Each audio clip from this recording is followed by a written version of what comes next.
할렐루야. 이 가을 결실의 계절인데 여러분, 감사의 열매가 그렇게 풍성히 맺혀지기를 축복합니다. 자, 오늘 우리 함께 읽은 말씀 통해서 설교 제목 같이 한번 읽어보실까요?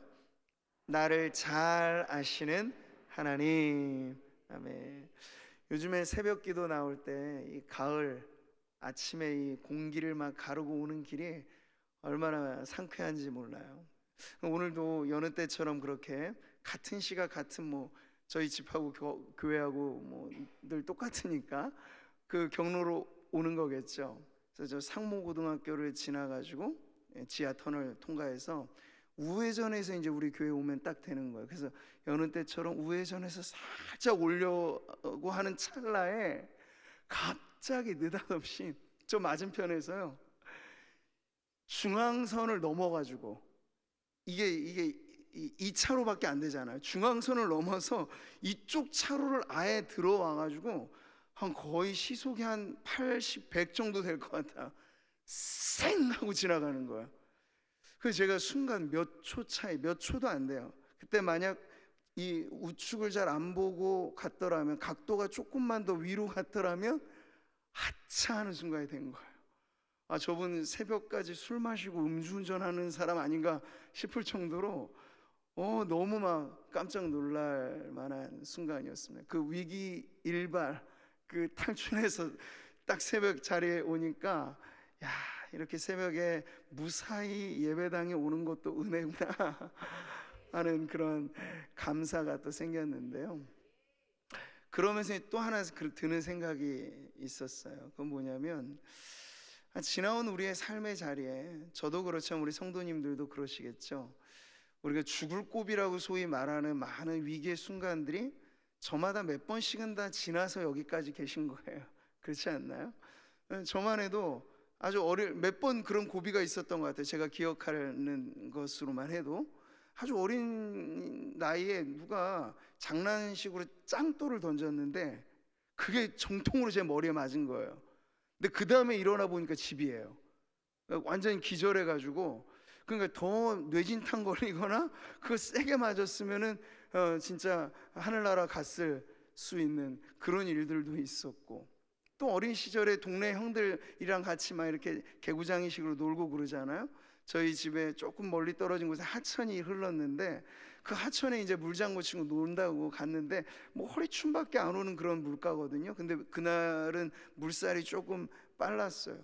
그래서 7, 8살도 채 안 된 어린 나이에 수영도 못 배웠는데 그 센 물살에 넘어져가지고 글쎄요, 그냥 일어나기만 하면 그냥 아무렇지도 않은 정도인데 거기서 막 허브적 하면서 죽는 줄 아는 거예요.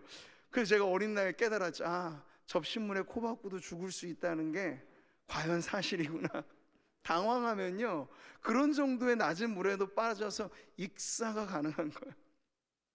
근데 제가 이제 조금 더 자라가지고 이제 교역자로 사역을 하면서 청년들과 함께 섬 전도를 갔었거든요. 그래서 섬 전도 마치고 마지막 날은 또 청년들과 함께 쉬는 그런 시간에 해변에서 이제 물놀이를 할 때였는데, 그때는 정말 엄청나게 깊은 바다에 제가 실수해가지고 발을 헛디뎌가지고 빠졌는데, 그때는 막 살려달라고 할 정도로 이렇게 위기의 순간이었는데, 저 멀리 청년들은 제가 장난치는 줄 알고 웃고 있는 거예요. 나 죽겠다 싶은 정도인데.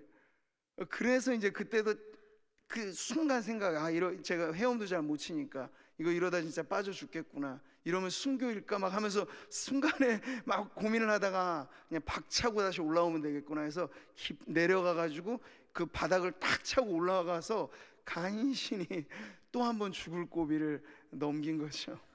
제가 그런 고비를 지나서 여기에 서 있는 겁니다.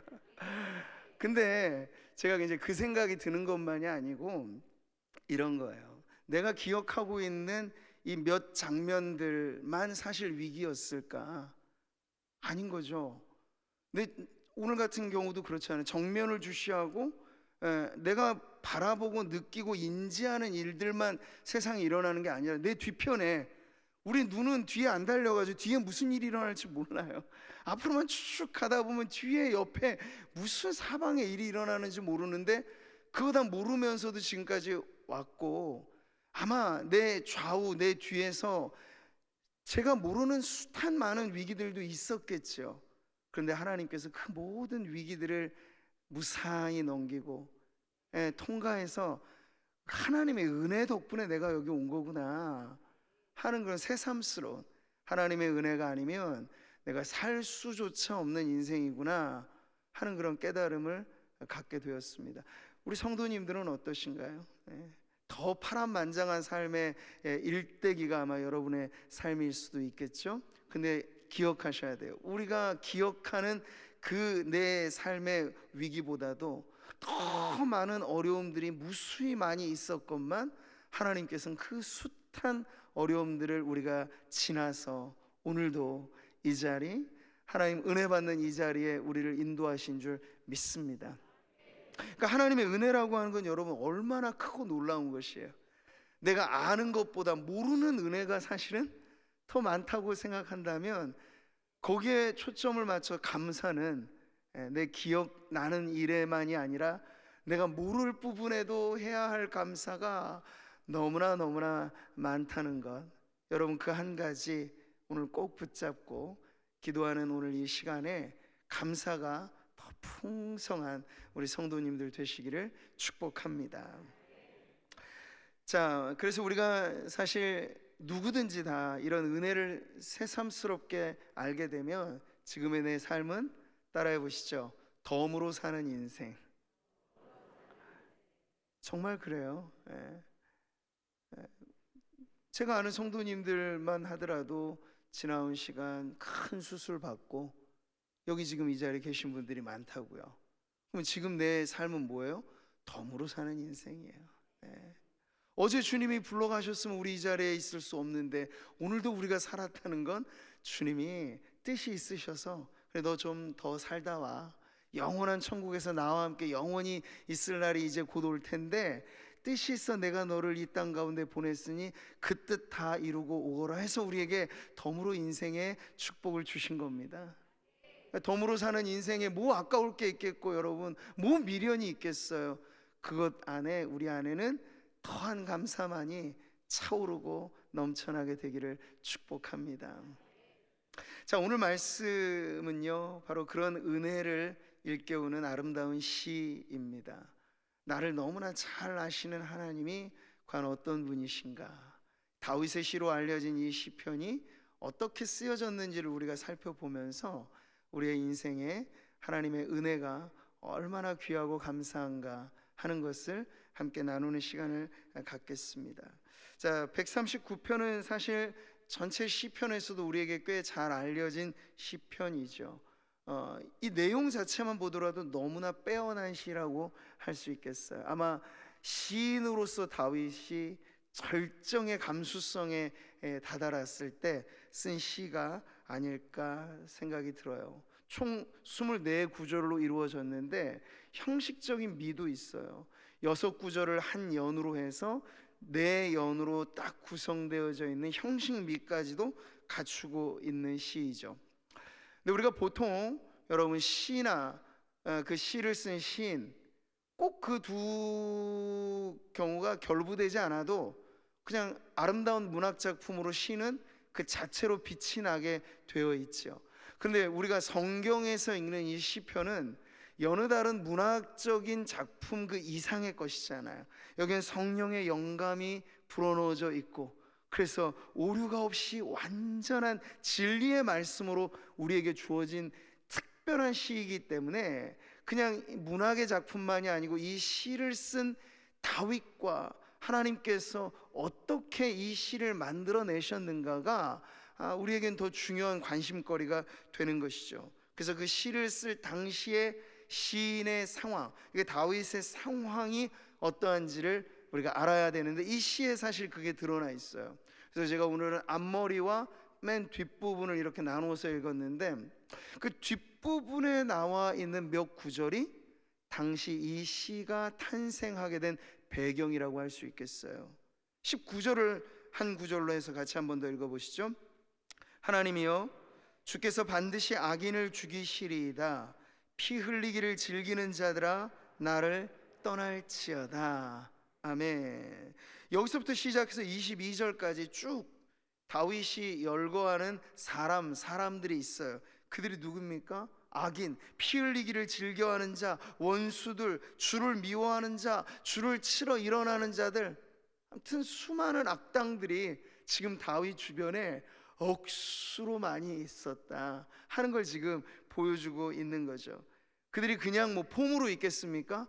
다윗을 무너뜨리려고, 다윗을 험담하고 다윗을 막 공격하고, 그런 사람들로 지금 사방에 우겨쌈을 당하여 있는 것이 지금 다윗의 그 당시의 삶이었어요. 자, 이렇게 원수들이 자신을 둘러 진친 상황에서 여러분, 이 아름다운 시가 쓰여졌다라고 하는 것이 무엇을 우리에게 일러줄까요? 저는 여기서 우리가 신앙생활이라고 하는 것에 있어 현실의 문제가 어떻게 우리들에게 받아들여지는가에 대해서 살펴보아야 할 거라고 봅니다. 여러분, 신앙생활이라고 하는 건 현실과 전혀 무관한 구름 위를 걷는 듯한 환각이 아닙니다. 신앙생활이란 현실의 문제를 잠시만 잊게 만드는 도피가 아니라는 거예요. 우리는 신앙생활에는 반드시 지금 내가 처한 현실이 반영되어 있어요. 그리고 힘겨운 현실 세계를 어떻게 하면 믿음으로 잘 헤쳐나가는가가 신앙생활의 진짜의 그런 내용인 거죠. 그러니까 이런 현실은 도외시한 채 그냥 이상적인, 앞으로 잘 되겠지라는 정도만 주문처럼 외우는 게 신앙의 진면목이 아니라는 거예요. 오늘 이 시편 139편이 보여주는 것은 이 아름다운 시가 쓰여져 있는 그 당시의 현실, 그 쓰라린 현실, 그 참담한 현실, 그것을 다윗은 애써 외면하지 않았다는 거죠. 오히려 그 현실을 끌어안고도 하나님 앞에 감사할 수 있었고, 그 현실 속에서도 하나님을 아름답게 찬미할 수 있었다라고 하는 것이 이 다윗의 신앙인으로서의 진면모라고 할 수 있겠어요. 여러분, 기억하십시오. 신앙적인 나 자신과 그리고 현실의 나 자신을 절대로 분리시켜서는 안 됩니다. 이 두 자아가 통합되어야만 우리가 진정 인격적인 신앙, 현실에 뿌리를 내린 그런 참된 신앙을 가질 수 있다는 거예요. 요한복음 5장에 보면 베데스다 연못 이야기가 나오죠. 아마 잘 아시는 이야기예요. 그 베데스다 연못은 전설 따라 산만리, 막 이런 신비로운 전설이 묻어있는 자리였습니다. 그 전설이 무엇인고 하니 가끔씩 이 연못에 천사가 왕림해서 물을 흔들어 놓을 때가 있는데 아주 가끔이에요. 근데 그 가끔 있게 되는 그 순간을 포착해서 누구든지 먼저 제1번 타자로 그 못에 들어가면 그 한 사람은 무슨 병이 걸렸든지 치유가 된다, 그런 이제 전설이 서려 있는 연못이죠. 그래서 그 연못 주변에 엄청나게 많은 병자들이 몰려 있어요. 자, 이것이 여러분 보여주는 바, 이 베데스다 연못이라고 하는 어떤 의미에서 그 당시에 그 사람들에겐 그게 믿음의 대상이겠죠. 신앙의 대상이었을지 몰라요. 근데 그 신앙의 세계로 접어드는 입구는 매우 치열한 경쟁이고, 그리고 그 경쟁에도 자기 몸 하나 가눌 수 없는 연약한 사람들밖에는 없다. 이게 바로 현실의 세계와 신앙의 세계가 갈등을 일으키는 그런 모습을 보여주는 거죠. 근데 그 베데스다 연못에 첨예하게 대립된 신앙의 세계와 현실의 세계가 좁혀지지 아니하는 그 자리에 누가 오시냐면 예수님이 오세요. 예수님이 오셔서 거기 누구 하나 도와줄 길 없고, 그래서 그냥 먼 밭에서만 늘 자기보다 앞서서 기회가 가끔 오는 그 자리에 먼저 들어가 가지고 나음을 받는 사람도, 혹은 그런 소문들만 듣고 참담한 마음만 계속 곱씹었던 오래된 병자가 거기에 나오죠. 근데 예수님은 다른 누구가 아닌 제일로 아마 그 자리에서 소외당하고 누구의 관심도 받지 못했던 그 사람에게 오셔서 내가 무엇이 필요한지, 내가 낫고자 하는지, 그렇게 예수님께서 물으시는 거예요. 이제 더 이상 종교적인 신비의 자리로 베데스다 연못이 중요해지는 게 아니고, 구원자 되신 예수님께서 왕림하셨다, 이 자리에 임하셨다라고 하는 것이 이제 중요한 내용이 되는 겁니다. 그 전까지만 해도 그들의 종교는 스스로 돕는 자를 하늘이 돕는다는 종교였어요. 자력 구원이었어요. 가끔씩 일어나는 우연과 신비가 결합된 그런 종교였어요. 그런데 이런 자리를 뚫고 예수님께서 오셔서, 예수님께서 주도적으로 그 병자에게 네가 낫고자 하느냐 물어보셨을 때 이건 자력 구원이 아니라는 거예요. 우연도 아니라는 거예요. 신비도 아니라는 거예요. 예수님 자신의 순전한 은혜와 호의와 사랑과 능력이 마땅해지는 그 자리에서 그토록 수십 년간 알아왔던 그 질병이 고침을 받는 그 기적의 현장을 주님께서 열어주신 것이죠. 이 말씀을 같이 한번 보세요. 예수께서 이르시되 일어나 내 자리를 들고 걸어가라 하시니 그 사람이 곧 나아서 자리를 들고 걸어가니라. 아멘. 베데스다 연못의 신비는 이제 더 이상 필요가 없어진 거예요. 누가 열심히 먼저 들어가느냐 경쟁도 필요 없는 거예요. 예수님을 만났고 예수님의 말씀을 들었고 그 말씀에 아멘으로 반응하면 주님은 중간에 매개가 필요 없어요. 무당이 구태주고 뭐 하면서 돈 받고 하는 그런 샤머니즘이 아니고, 예수님은 그냥 말씀 한마디로 네가 낫고자 하냐 그러면 일어나라. 그러면 그 말씀에 믿음이 생겨서 일어났더니 벌떡 일어나서 자기가 수십 년간 자리 틀고 앉았던 그 지치고 고나고 실패 자리를 박차고 일어나는 여러분 역사가 여기 보여지게 되는 것이죠. 사랑하는 성도 여러분, 오늘도 신앙의 원리는 동일합니다.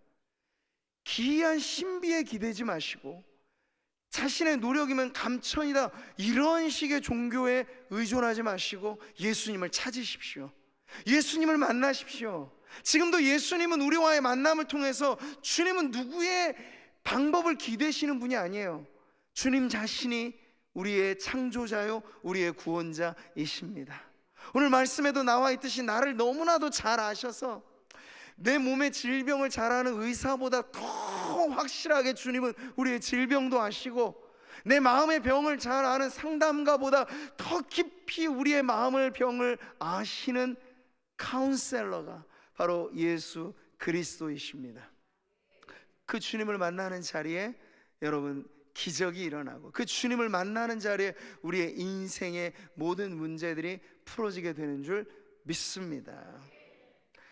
자, 여러분 다시 오늘 이 다윗의 암담한 현실의 자리에 들어와서 그가 이 현실을 끌어안고도 어찌 이토록 주옥 같은 아름다운 시를 썼는가에 대해서 우리는 생각해 보는 거죠. 담즙이라고 하는 게 있잖아요. 아주 쓰디쓴 웅담의 그 맛, 여러분 그것을 맛보듯이 우리의 삶에 쓴물을 들이키는 실패와 좌절과 절망이 있을 때 여러분 있죠. 다윗의 경험만이 아닐까, 우리 주변에도 쫓아다니면서 나를 괴롭히는 사람이 있을 수 있어요. 평생 따라다니면서 괴롭히는 사람이 있을 수 있어요. 악한 말로 나를 비방하고, 사르밧 과부의 딱한 사정처럼 나 오늘 이거 먹으면 그냥 내일은 죽을 거야 싶을 정도로 먹고 살 길이 막막한 딱한 현실 있어요. 이 빚더미 속에 앉아가지고 집에 들어가 보니까 하루아침에 압류 딱지가 이렇게 붙어지는 그런 황망한 여러분 현실이 있어요. 내가 정말 은퇴한 이후에 이 은퇴 자금 가지고 내 노후를 잘 살아봐야지 했는데 사기꾼 만나서 은퇴 자금이 하루아침에 날아가 버리는 그러한 일들이 여러분 생겨요. 중년에 이제는 내가 정말 자식들도 어느 정도 키워놓고 이제 남편과 아내 또 부부지간에 행복한 중년의 삶을 보내야지 했는데 덜컥 중병에 걸리게 되는 일이 찾아오죠. 오래 건강하게 잘 살 것 같은 우리 부모님이 갑작스럽게 천국 떠나가시는 그 이별의 고통이 예고 없이 찾아오게 될, 여러분 이 모든 것이 우리가 현실에서 부딪히는 문제들이에요. 근데 그럴 때 여러분 우리가 무엇을 생각해야 하겠습니까? 제가 서두에도 말씀드렸던 것처럼 내가 알고 지나는 위기만이 아니라 모르고 지나는 위기도 숱하게 많은 이 현실 속에 나는 과연 누구인가 하면 이런 답밖에 안 나온 거야. 나는 은혜 아니면 살 수 없는 인생이구나. 여러분 정말 동의하십니까? 그게 여러분 신앙의 마음이에요. 난 내 힘 가지고 내가 여기까지 온 걸로 착각할 뿐이죠. 하나님이 보담아 주시고 돌봐주시고, 하나님 우리가 모르는 문제들까지도 다 완벽하게 하나님께서 줄로 재어준 안전지대에 우리를 거하게 하셔서 살아오게 하셨기 때문에 내가 여기 있는 것이지, 내 발 가지고 내가 걸어서 내 힘 가지고 내 능력으로, 그게 아니라는 거예요. 그럼 여러분 현실에 부딪히는 이 모든 문제는 뭘 가르쳐주는 내용들이냐면, 당신은 하나님의 은혜 없이는 단 하루도 살 수 없는 인생입니다. 근데 이걸 가르쳐 주는 거죠. 근데 여러분, 우리가 유사한 듯 보이는 그러나 실제로는 은혜 아닌 그런 종교들, 혹은 실제로는 우리에게 도움이 되지 않는 비슷한 위안거리들, 그런 것에 베데스다 연못 같은 곳에 기웃기웃해다가는 허송세월밖에 할 수 없어요. 은혜 아니면 살 수 없다라고 하는 그 절실한 마음이 깨달아진다면, 여러분 우리가 바로 똑바로 찾아야 될 대상은 오직 한 분밖에 없습니다. 누구예요? 나를 너무나 잘 아시는 하나님. 근데 오늘 이 밤 여러분 기도하면서 그 하나님과의 깊은 만남의 자리가 열리기를 축복합니다. 여러분, 다윗이 지금 그렇게 한 편의 시를 쓰는 그 상황, 저는 처음에 이 시가 여느 어떤 다윗의 시 중에도 작품으로 따지자면 아주 명작이라고 생각을 하는데, 근데 그의 삶의 현실에서는 이런 시적인 아름다운 감수성이 사실 다 말라 비틀어질 만한 그런 가혹한 현실이었단 말이죠. 근데 그때에도 그는 하나님을 자신의 인생의 최앞자리에 모시고, 삶이 절박할수록 더 절실하게 하나님을 찾음으로 인해서, 이게 그냥 끄적거려서 나온 시가 아니라는 거예요. 그 절실한 신앙이 꽃을 피워서 아름다운 한 편의 시가 여러분 되었다 하는 것이죠. 우리는 다윗이 그 시의 끝머리에 두었던 그의 현실의 문제를 오늘 우리는 앞머리에 두어서 우리의 인생에, 우리의 부딪혀오는 현실의 여러 가지 어느 많은 문제들을 살펴보면서 우리가 은혜가 얼마나 필요한 인생인가 하는 것을 생각해 보는 것인데요, 다윗의 신앙시가 대부분 다 그러한 절박한 상황에서 쓰여졌다라고 하는 건 우리에게 분명히 메시지가 되는 것입니다. 그러니까 여러분, 우리의 삶이 그저 편안하고 안락하고 아무런 걱정 없고 문제 없고 태평성대를 누리고 그런 것만이 여러분 우리의 인생의 행복이라 말하지 않아도 돼요. 왜냐하면 신앙하며 산다는 건 삶의 이 지난한 많은 문제들을, 여러 많은 우여곡절들을 지나면서 결국 하나님을 찾는 것이고 하나님을 만나는 것이고, 정말 우리의 인생의 험지와 그리고 협곡처럼 아주 음침한 사망의 골짜기 같은 곳을 지날 때라도 하나님을 만나면 여러분 그곳에서 한편의 아름다운 시가 탄생하게 된다는 것, 여러분 그게 우리의 신앙의 묘미인 줄 믿습니다. 아무리 걱정 없으면 뭐예요?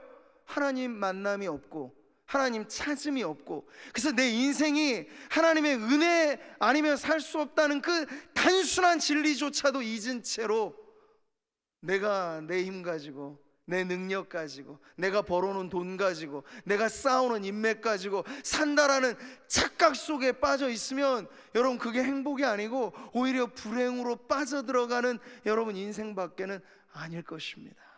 그러니 여러분의 삶에 지금 전후좌우에 어떤 어려움의 난관이 쌓여 있든지 능히 우리는 그 속에서 나를 잘 아시는 하나님을 다윗과 같이 하면 돼요. 앞자리에 모시고, 인생의 주어가 내가 되면 이 험난한 인생을 피해갈 길이 없어요. 그런데 답은요, 인생의 주어를 하나님으로 모시는 것이요. 그래서 여러분 오늘 이 다윗이 처했던 현실의 뒷부분을 우리가 먼저 살펴보고 1절을 읽어보면 더 감흥이 있는 거예요. 1절에서 그가 어떻게 노래하고 있습니까? 여호와여 주께서 나를 살펴보셨으므로 나를 아시나이다. 아멘. 그러니까 우리가 다윗의 당시의 삶을 이해하고 이 1절을 읽어보면요 더 이게 감동이 되는 거예요. 나를 이해해주는 사람 아무도 없고 다 나를 어떻게 하면 공격할까만 이렇게 살펴보고 마치 사자가 굶주린 사자가 먹잇감을 노리듯이 그렇게 나를 노려보는 사람들 천지인 그 속에서 다윗은 시를 쓰되 믿음의 시를 쓰되 하나님을 앞자리에 두고 하나님 지금도 나의 이러한 삶의 와중에도 하나님은 나를 이해하시고 하나님은 나를 아시는 분입니다. 이 고백이 가지고 있는 신앙의 의미는 매우 크게 다가오게 되는 것이죠. 근데 다윗의 삶은 늘 그렇게 하나님을 앞자리에 모셨던 삶이었어요. 또 다른 시편의 예를 한번 들면요 내가 여호와를 항상 내 앞에 모심이며 그가 나의 오른쪽에 계심으로 내가 흔들리지 아니하리로다. 아멘. 바로 이것이 다윗의 인생에 숨겨진 비밀이었죠.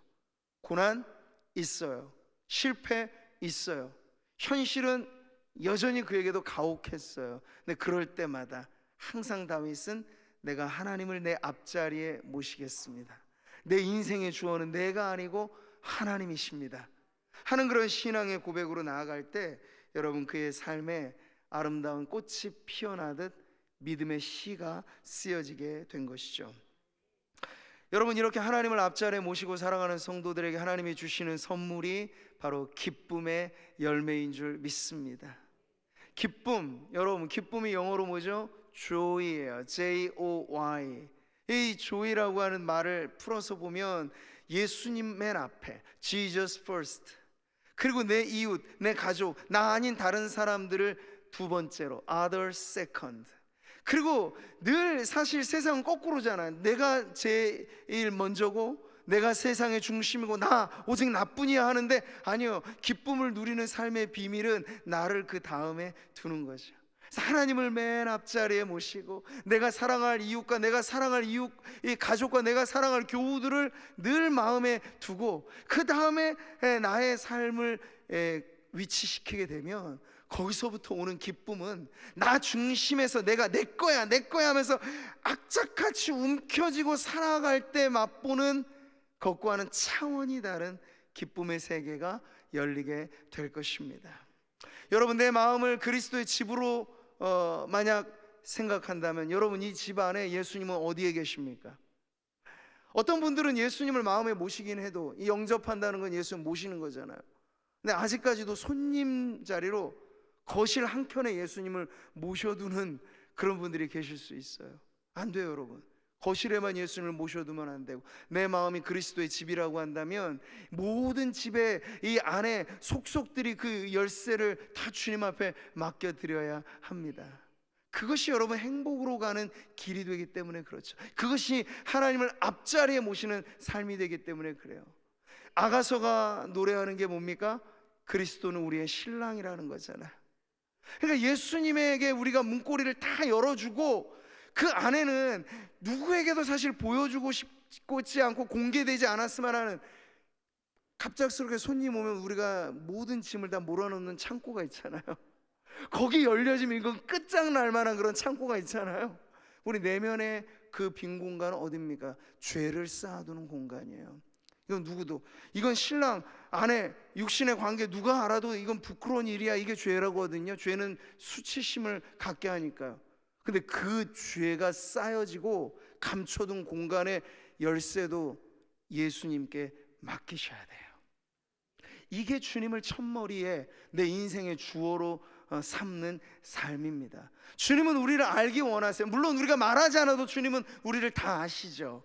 근데 이런 주님 앞에 우리가 나아가는 방법은 내가 말하지 않아도 다 아시지만 하나님 앞에 나는 이러한 사람입니다, 잘난 면만 보여주는 게 아니고 난 이렇게 엉망진창이야, 하나님 오늘도 나는 이렇게 쓰러졌어요, 또 넘어진 자리에 또 넘어졌어요, 나 이번에는 결심하고 절대 실수하지 않아야지 하는데 또 실수했어요. 그럴 때마다 하나님을 내 앞에 모심이며 하는 것은 그 모습 그대로를 주님 앞에 알려드리는 것입니다.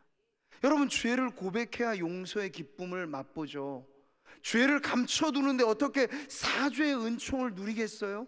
그것마저도 주님 앞에 내어드리면서, 주님, 이것이 내 인생이오나 주님은 이런 나를 위해서 독생성자 예수님 보내주셨고 그분의 흘리신 바 그 보혈에 내 모든 죄를 사하여 주셨습니다. 그렇게 주님 앞에 나아갈 때 하나님을 내 인생의 중심의 앞자리에 모시는 바로 그 성도에게 하나님께서 기쁨 충만한 그러한 은혜를 베풀어 주실 것입니다. 자, 오늘 말씀을 우리가 통해서 나를 잘 아시는 하나님, 어디까지 나를 아실까? 이게 이제 이 시편의 이 고백들이거든요. 속속들이 아세요. 그러니까 1절부터 6절까지는 몽땅 다 나를 다 아시는 하나님에 대한 고백이에요. 나의 앉고 일어섬을 아신다고 해요. 멀리서도 내 생각을 아신다고 해요. 모든 길과 내가 눕는 것을 아신다고 해요. 내 모든 행위를 아신다고 해요. 내 혀의 말을 아신다고 해요. 여러분, 어린애가, 갓난아이가 이제 말 배우기 시작, 돌 정도 되면 막 이렇게 옹알이를 하고 그러잖아요. 그건 거의 어린아이의 방언 같은 거예요. 근데 이 말은 누가 알아듣겠어요? 근데 부모는 신기하게도 그 아이 뭐 문장난, 기억 니은 그런 게 완성되어져 있지 않는 이상한 외계어 같은 옹알이도 부모는 기막히게 그 마음을 알아듣는다고요. 이와 같이 여러분, 우리의 아버지 하나님께서는 여러분의 신음소리에도 귀 기울이시고, 우리 기도가 완성된 문장이 아닐 때가 있잖아요. 너무 답답해서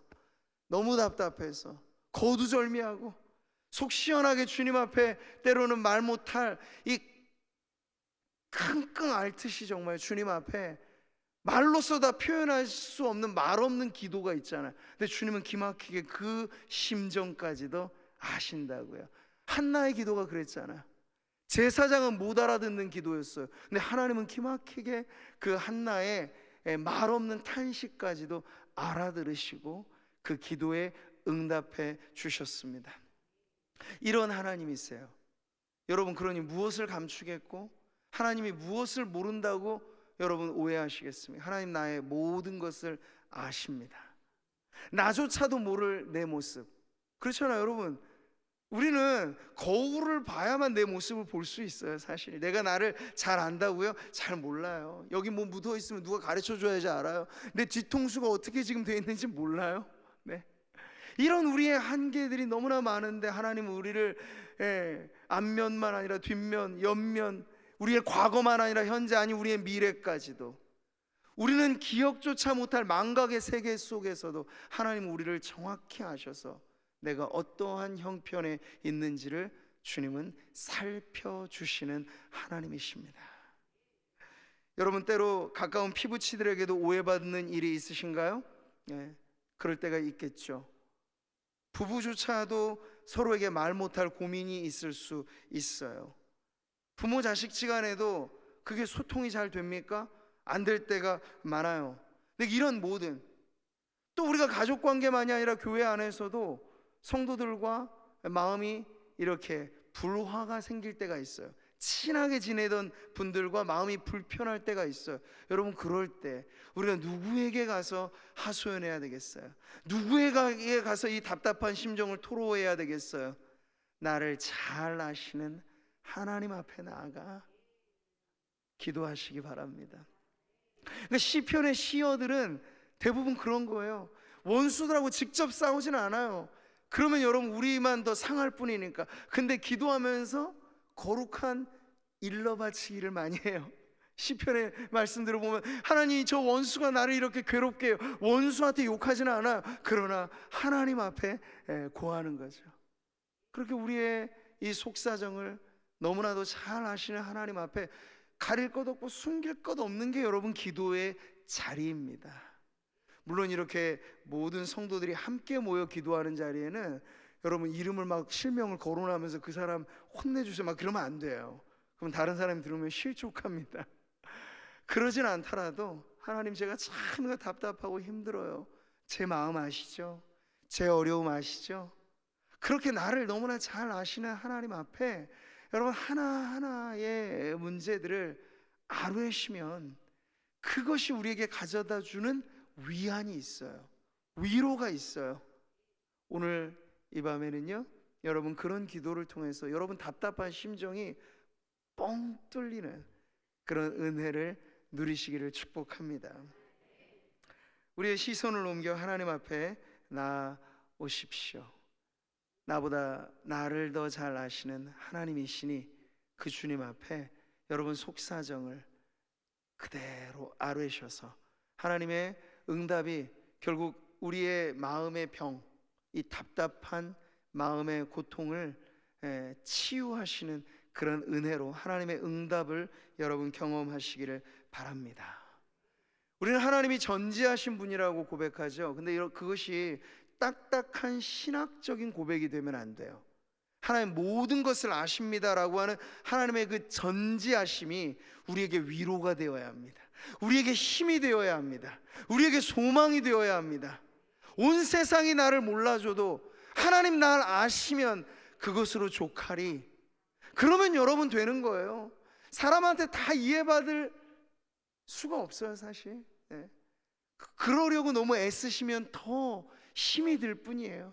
근데 하나님이 날 아시니 주님, 그 전지하신 주님 앞에 오늘 다윗처럼 하나님 나의 앉고 일어섬을 아시고 멀리서 내 생각을 아시고 나의 가는 길과 눕는 길을 아시고